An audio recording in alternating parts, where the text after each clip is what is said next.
শবে বরাতে কি কি আমল করতে হয়, রোজা কয়টি, নামাজ কয় রাকাত, বিস্তারিত বুঝিয়ে বললে ভালো হতো। এখনো পর্যন্ত এই মাসালা জানে না এমন মানুষ আছে কিনা দেশে খুব বেশি, আমার জানা নাই। দীর্ঘদিন থেকে ওলামা একরাম অ্যাওয়ারনেস করছেন, সতর্ক করছেন। দেখুন, লাইলাতুন নিসফে মিন শাবান, মধ্য শাবানের রাত, এর ফজিলত সাব্যস্ত আছে। আল্লাহ তাআলা এ রাতে মুশরিক হিংসুক ছাড়া বাকি মানুষদেরকে মাফ করে দেন।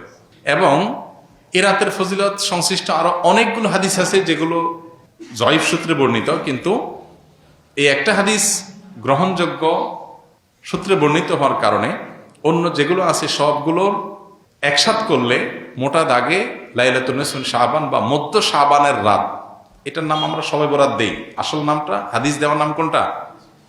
লাইলাতুন নিসফে শাবান, মধ্য শাবানের রাত। শবে বরাত এটা আসল নাম না। তো এই মধ্য শাবানের রাতের ফজিলত সাব্যস্ত হয়, কিন্তু এইটাকে আমরা যেইভাবে যারা পালন করি তারা যেভাবে ঘটা করে করি, যেমন সারা রাত জেগে ইবাদত করা আল্লাহর ক্ষমা লাভের জন্য বা মাগফিরাত লাভের জন্য, যাতে মাগফিরাত হয়, গুনাহের ক্ষমা হয়, সেটা আপনি চেষ্টা করছেন। এটা আপনার ব্যক্তিগত অ্যাপ্রোচ থেকে আপনি করলেন। এই দিনের রোজা আপনি আইয়াম বীজের রোজার অংশ হিসেবে রাখলেন, শাবান মাসে বিশেষ রোজা রাখলেন, রাসূলুল্লাহ সাল্লাল্লাহু আলাইহি ওয়াসাল্লাম সেই হিসেবে রাখলেন, খুবই প্রশংসনীয়। কিন্তু আলাদা করে শবে বরাতকে কেন্দ্র করে এই দিনের রোজা রাখার বিশেষ কোনো নির্দেশনা বিশুদ্ধ হাদিস দ্বারা সাব্যস্ত নয়। এর বাইরে এই রাতকে শবে বরাত, ভাগ্যের রাত মনে করা। বরাত মানে ভাগ্য, আর বরাতের আরেকটা অর্থ হলো মুক্তি। মুক্তির অর্থে ঠিক আছে শবে বরাত, আল্লাহ মানুষকে মুক্ত করেন, কিন্তু ভাগ্যের অর্থে ঠিক নাই। সূরা দুখানের শুরুতে আল্লাহ বলেছেন, ফিহা ইউফরাকু কুল্লু আমরিন হাকিম ইন্না আনজালনাহু ফি লাইলাতিন মুবারাকাহ ইন্না কুন্না মুনজিরিন। আল্লাহ বলেছেন, কোরআন আমি একটি বরকতময় রাতে নাজিল করেছি। কোন রাত সেটা? ওই যে ইন্না আনজালনাহু ফি লাইলাতিল কদর। আরেক জায়গায় আল্লাহ বলেছেন, কোরআন একায় তার একায়ের ব্যাখ্যা করে আল্লাহ বলেছেন ফিহা ইউফরাকু কুল্লু আমরিন হাকিম, যে রাতে কোরআন নাজিল হয়েছে সে আয়াতে, সে রাতে গুরুত্বপূর্ণ সব বিষয় ধার্য করা হয়। তার মানে লাইলাতুল কদরই গুরুত্বপূর্ণ বিষয় ধার্য করা হয়। অতএব সব রাতে ভাগ্য নির্ধারণ করা হয়, এটি বিশুদ্ধ মত না। তবে এ রাতের বিশেষ কোন নামাজ, বিশেষ নামাজের সংখ্যা, বিশেষ সূরা, এরকম কোনো কিছু সাব্যস্ত নাই। এরকম কিছু সাব্যস্ত আছে মনে করলে বরং বিদআত হবে, যে এত রাকাত পড়তে হবে, এই সূরা দিয়ে পড়তে হবে। আল্লাহর মাগফিরাত লাভের জন্য আপনি যদি চেষ্টা করেন সেটা প্রশংসনীয়, সেটা ভিন্ন বিষয়। প্রত্যেক রাতেই তো আপনি আল্লাহর মাগফিরাতের জন্য চেষ্টা করা কর্তব্য বা করা উচিত। আল্লাহ তাআলা প্রতি রাতেই ভোর রাতে মানুষকে ডেকে ডেকে ক্ষমা আহ্বান করেন। এই জন্য শবে বরাতকে ঘিরে রাতের বিশেষ নামাজ, বিশেষ পদ্ধতির নামাজ নাই। তবে এ রাতে ক্ষমার বিষয়টা সুসাব্যস্ত, ক্ষমা লাভের চেষ্টা করা এটা গ্রহণযোগ্য। শবে বরাতের জন্য নারীদের স্পেশাল আমল কি? নারীদের স্পেশাল আমল তো হালুয়া বানানো। স্পেশাল আমল মানে স্পেশাল কাজ। কারণ শবে বরাতকে কেন্দ্র করে হালুয়া টালুয়া বানানো হতো, হালুয়া রুটি, গোশত রুটি এগুলা বিতরণ করা হতো। এগুলো এখন যদিও উঠে গেছে, কালচারাল বিষয়, এগুলো উঠে যাওয়াতে যে নারীরা সব নেকামল শুরু করে দিয়েছে তাও হয় নাই, সেটা যেমন বাস্তবতা। আবার ঠিক একইভাবে কোরআন সুন্নাহ বলেনি এমন কিছু কোরআন সুন্নাহর আমল মনে করে এস্টাবলিশড করা, বেদাতকে জিয়ে রাখা, এর ভিতরেও ইমানদারের কল্যাণ নেই। সেটা আমাদেরকে মাথায় রাখতে হবে। তো শবে বরাতকে কেন্দ্র করে নারীদের জন্য স্পেশাল কোনো আমল নাই। এগুলো ইউটিউবারদের বিভিন্ন আইটেম। প্রশ্ন ইউটিউবাররাই ধরাইছে কিনা কি জানে, যে থাম্বনেল দিবে শবে বরাত হলে মা বোনরা এই আমল ছাড়বেন না, হ্যাঁ, এরকম একটা ডাহা মিথ্যা কথা লিখে থাম্বনেল দিয়ে দিবেন, মহিলারা সব ক্লিক করবে, হিট হবে, মানুষ বেশি দেখবে, আপনি প্রশ্ন ধরাই দিলেন। তো এর মাধ্যমে আপনি একটা ভুল ধারণাকে সমাজে, সবাই তার ক্লিক করবে না, অনেকে মনে করবে আচ্ছা তাহলে স্পেশাল আমল মনে হয় আছে, আবার অনেকে বলবে যে না এই মৌলবী এটা ভুল কথা বলে গেছে, স্পেশাল আমল তো নাই, সে তো ভিতরে দেখবে না কি আছে। তো এই জন্য ইউটিউবার ভাইরা আল্লাহকে ভয় করা উচিত।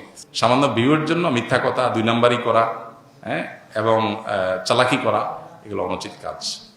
সালাম দিলে 90 নেকি এবং উত্তর দিলে 10 নেকি, কথাটা সহি কিনা? এটাও বহুল প্রচলিত একটি গায়রে সহি কথা। সালাম দিলে 90 নেকি, সালামের উত্তর দিলে 10 নেকি, এরকম এইভাবে কোনো হাদিসে বিশুদ্ধভাবে সাব্যস্ত হয়নি। যেটা আছে সেটা হলো, কেউ যদি আসসালামু আলাইকুম বলে তাহলে সে 10 নেকি পাবে, ওয়া রাহমাতুল্লাহ যদি বলে আরো 10 নেকি যোগ হবে, ওয়া বারাকাতুহু বললে আরো 10 নেকি যোগ হবে, তাহলে মোট কত হলো? 30। এটা হাদিস দ্বারা সাব্যস্ত। দিলে 90 আর নিলে 10, এটা কোনো বিশুদ্ধ হাদিস দ্বারা সাব্যস্ত না। তবে হ্যাঁ, এটা ঠিক যে সালাম নেওয়ার চাইতে সালাম যিনি দিচ্ছেন তার সওয়াব বেশি হবে, কারণ তিনি ভালো কাজের সূচনা করেছেন। আবার আরেকটা ইম্পর্টেন্ট কথা হলো, সালাম দেওয়াটা সুন্নত, নেওয়াটা ওয়াজিব। দেওয়াটা সুন্নত, নেওয়াটা ওয়াজিব। এখানে ইসলামের একটা সামাজিক সৌন্দর্য দারুণভাবে ফুটে ওঠে। সেটা কি? একজন মানুষ আপনাকে সালাম দিয়েছেন, এখন আপনি যদি জবাব না দেন, তার মানে আপনি লোকটাকে ইগনোর করলেন, অপমান করলেন, তার সালামটাকে আপনি ডিনাই করলেন, তাহলে আপনি একটা লোকের কষ্টের কারণ হলেন। এটা আপনি করতে পারেন না। ইসলাম আপনাকে সামাজিক হতে বলেছে। তিনি যদি আসসালামু আলাইকুম বলেন, আপনি সৌজন্যতার খাতিরে ওয়ালাইকুম আসসালাম বলতেই হবে। হ্যাঁ, আপনি কাউকে সালাম দেন নাই, আপনি গুনাহগার না। কেউ দিয়েছে, আপনার এখন সৌজন্যতা রক্ষা করতে হবে। কেউ হাসি দেওয়ার পর আলহামদুলিল্লাহ বলেছে, আপনি শুনেছেন, তাহলে আপনার উপর ওয়াজিব ইয়ারহামুকাল্লাহ আপনাকে বলতে হবে। এটা মিন হাক্কিল মুসলিম এবং ইমানের ৭৭ শাখার একটা, যে হাসি দিয়েছে আলহামদুলিল্লাহ বলেছে, আপনি শুনেছেন, তাহলে জবাব দিবেন। কেন? কারণ লোকটা হাসি দিয়ে যখন আলহামদুলিল্লাহ বললো এবং আপনি শুনতে পেয়েছেন, তাহলে সেক্ষেত্রে আপনি রিপ্লাই করার অপশন যেহেতু আছে, রিপ্লাই যদি না করেন, ব্যাপারটা হলো আপনি অসৌজন্যতামূলক আচরণ করলেন, তাকে আপনি ইগনোর করলেন, অপমানিত করলেন। এটা করতে পারেন না। এই জন্য কারোর সাথে দেখা হলে হাসি মুখে কথা বলতে বলা হয়েছে। হাসি মুখে কথা না বলে মানে আপনি তার দ্বারা বিরক্ত হতে পারেন। হাসি মুখে কথা বললে পজিটিভ অ্যাপ্রোচে কথা বললেন। ইসলামের যে সামাজিক সৌন্দর্য আছে, এখনকার পৃথিবীর মানুষ ভদ্র হয়েছে কয়দিন আগে, কয় বছর আগে। ইসলাম 1450 বছর আগে এগুলো শিখেছে আমাদেরকে। এখন বলে মে আই কামিং স্যার, আমি আসতে পারি? আল্লাহ কোরআনে 1400-1450 বছর আগে শিখেছেন এই জিনিসটা, যে তোমরা কারোর বাসায় কারোর কক্ষে প্রবেশ করার আগে অনুমতি নাও, অনুমতি দিলে ঢোকো, আর না হলে ফেরত যাও। ইসলামের চাইতে আধুনিক ইসলামের চাইতে বেশি সৌজন্যতা বোধ আর কোথাও কোনো সমাজে কোনো কিছুতেই নাই। অতএব যে ইসলাম পালন করবে তার ভিতরে তার সবাই আছে, আর যার ইসলাম নাই তার হয়তো কিছু থাকতে পারে, আরেকটা নাই, তার দুনিয়া আছে আখিরাত নাই। আর আমরা তো আল্লাহর কাছে দোয়া করব, রব্বানা আতিনা ফিদ দুনিয়া হাসানা ওয়া ফিল আখিরাতি হাসানা। আমির মুআবিয়া রাদিয়াল্লাহু তাআলা সম্পর্কে মতামত, ভালো নাকি খারাপ, হাজ্জাজ বিন ইউসুফ সম্পর্কে মন্তব্য, মিলাদ কিয়াম সম্পর্কে মতামত, কেমন টুপি পরা সুন্নাত রাসূলের, রাসূল কেমন টুপি পরতেন, অনেকগুলো প্রশ্ন, এক একটা 1 ঘন্টার লেকচার। সংক্ষেপে এতটুকু বলি, মুআবিয়া রাদিয়াল্লাহু তাআলা আনহু নবী করিম সাল্লাল্লাহু আলাইহি সাল্লামের খুব নিকট আত্মীয় ছিলেন, ঘরের মানুষ ছিলেন, কাতেবে ওয়াহি। নবী সাল্লাল্লাহু আলাইহি সাল্লামের প্রতি যখন ওহী আসতো তিনি ওহী লিখতেন। নবী সাল্লাল্লাহু আলাইহি ওয়াসাল্লাম তাকে এতটা বিশ্বাস করতেন যে জিবরিলের বলা ওহী তাকে দিয়ে লেখাতেন, যে কয়জনকে লেখাতেন তার মধ্যে একজন তিনি ছিলেন। বিশ্বস্ত কোন লেভেলের ছিলেন। এবং রাসূল আকরাম সাল্লাল্লাহু আলাইহি সাল্লামের অত্যন্ত সুনামধন্য সাহাবীদের একজন ছিলেন। মুআবিয়া রাদিয়াল্লাহু তাআলা আনহুর যদি কোনো ভুল হয়ে থাকে, ইস্তিহাদগত বুঝের কোনো ভুল থেকে থাকে, তো সেটার সমালোচনা করার কোনো অধিকার পৃথিবীর কোনো মুসলমানকে দেওয়া হয়নি। নবী সাল্লাল্লাহু আলাইহি ওয়াসাল্লামের কোনো সাহাবীর সমালোচনা, গালমন্দ করার, নিন্দমন্দ করার অধিকার কারণে হাদিসে পরিষ্কারভাবে নিষেধ করেছেন নবী সাল্লাল্লাহু আলাইহি ওয়াসাল্লাম, লা তাসুব্বু আসহাবি, আমার সাহাবীদের গালমন্দ বা সমালোচনা তোমরা করো না। ওনার ছেলে ইয়াজিদের যদি কোনো ভুল হয়ে থাকে, তো ছেলের ভুলের কারণে বাপ আল্লাহর কাছে দায়ী হয় না। কোরআনে আল্লাহ তাআলা বহু জায়গায় একই কথা বলেছেন, ও আল্লাহ তাজিরু ওয়াজিরাতুন উযরা উখরা, কারণ পাপের বোঝা অন্য কেউ বহন করে না, যার যার পাপ তাকেই পাবে। অর্থাৎ ইয়াজিদ যদি কোনো পাপ করে, ইয়াজিদের জুলুম, ইয়াজিদের পাপ, ইয়াজিদের খুন, এগুলোর জন্য দায়ী ইয়াজিদ হবে। মুআবিয়া রাদিয়াল্লাহু তাআলার উপরে সেটা চাপানোটা হলো জুলুম। হ্যাঁ, আপনি বলতে পারেন তাহলে মুআবিয়া রাদিয়াল্লাহু তাআলা আনহু তাকে কেন স্থান দিয়েছে, এই সেই, ওনার বুঝের ভুল ছিল, উনি বুঝে উঠতে পারেন নাই। উনি মানুষ ছিলেন দিন শেষে। আমরা সাহাবীদেরকে সমালোচনা নাজায়েজ মনে করি আহলে সুন্নাত জামাতের লোকজন, কিন্তু তাই বলে সাহাবীদেরা মানে মাসুম না, তাদের বুঝে ভুল হতে পারে। আল্লাহ যদি কারোর ব্যাপারে বলে আল্লাহ মাফ করে দিয়েছেন, রাদিয়াল্লাহু আনহুম ওয়া রাদু আনহুম, তো আপনি কে সমালোচনা করার?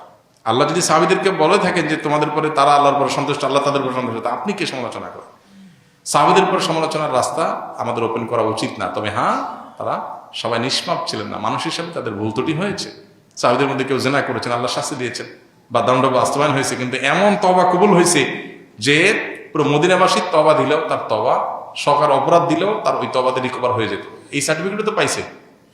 তাহলে সেজন্য তাদের সমালোচনা করার আগে 20 বার ভাবতে হবে, 10 বার ভাবতে হবে। ইমানদার কখনো সাহাবীদের সমালোচনা করতে পারে না। বিশেষ করে এই জাতীয় ইস্যুগুলোতে আমরা অনেক ক্ষেত্রে পা পিছলে চাই। হাজ্জাজ বিন ইউসুফ একজন জালেম, অত্যাচারী শাসক ছিল। বহু সাহাবীর খুনি, বহু সাহাবীকে হত্যা করেছে, বহু তাবিকে হত্যা করেছে, বহু নেককার মানুষকে হত্যা করেছে। খুন খারাপি করা তার নেশা ছিল এবং তার অন্য যত গুণ আছে, তার বেশ কিছু অবদান আছে, বেশ কিছু ভালো কাজ আছে, কিন্তু সে এজ এ শাসক একজন অত্যাচারী জালিম শাসক ছিল। যেহেতু হাজ্জাজ বিন ইউসুফ কোনো সাহাবী না, অতএব তার মানে সাহাবীরা কেউ জালিম ছিলেন না, নাউজুবিল্লাহ। সাহাবীরা কেউ এই লেভেলের গুনাহ করেন নাই। মানুষরা ভুল করেছেন, আল্লাহ তাআলা তাদের মাফ করেছেন, ঘোষণা দিয়েছেন আগাম, বা তারা তওবা করেছেন। বদর যুদ্ধে অংশগ্রহণকারী সাহাবীদের সম্পর্কে নবী করিম সাল্লাল্লাহু আলাইহি ওয়াসাল্লাম বলেছেন, আল্লাহ বলেছেন, নবী সাল্লাল্লাহু আলাইহি ওয়াসাল্লাম বলেছেন, আমালু মা শি'তুম ক্বাদ গাফারাল্লাহু লাকুম। যারা বদর যুদ্ধে শরীক হয়েছেন 313 জন সাহাবী, নবীজি বলেছেন, সহিহ বুখারীর হাদিস, আমালু মা শি'তুম, তোমরা যা খুশি করতে পারো, ক্বাদ গাফারাল্লাহু, আল্লাহ তোমাদের অগ্রিম মাফ করে দিয়ে রাখছেন। তাদের সমালোচনা আপনি কিভাবে করেন, কোন অধিকারে করেন? আমি করতে পারি না আসলে। আস-সুন্নাহ ফাউন্ডেশন, উম্মার স্বার্থে সুন্নাহর সাথে।